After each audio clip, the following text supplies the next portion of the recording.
In this exercise, I'm carrying on using the Chapter 10 Modifying Ducts project file located in your Chapter 10 folder.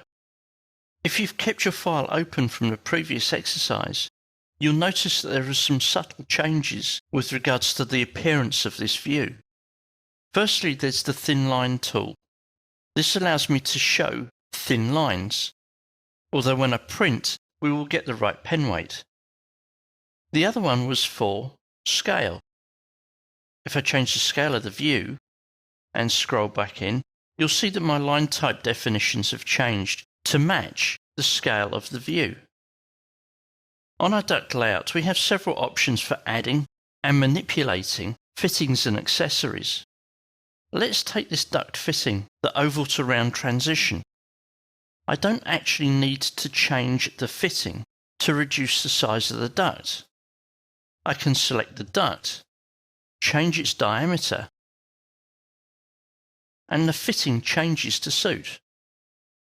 From the Systems tab, I've got the option to add duct accessories and add duct fittings. Let's start with accessories. Here I've got a control damper. Before I go to place the damper, let's look at the Properties palette. In here, we've got level 2 with an offset of 0. So if I place this in Plan, and then look at my section, we'll find that the damper has been placed on the ground.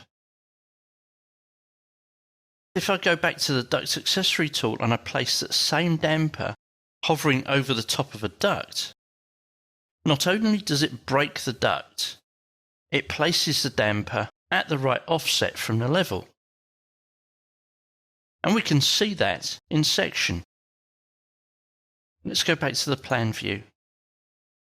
The duct accessory can be moved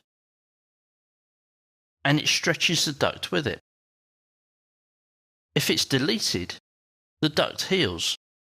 If I split the duct by clicking on Modify and using the Split tool, Revit places the rectangular duct union in rectangular duct. Revit knows to use this particular object, as if I select the duct and edit its type, we'll see that under Routing Preferences, the union is defined. The fittings are extremely versatile as well. If I select an elbow, Revit shows me the elbow, but I'm also given these little crosses that can turn the elbow into a T. Click on the minus sign and it turns it back into an elbow again. Again, this is all controlled through the duct properties and in the routing preferences for that particular duct type. All these fittings and accessories can be exchanged for one another. If I select the union, it can be changed for different unions.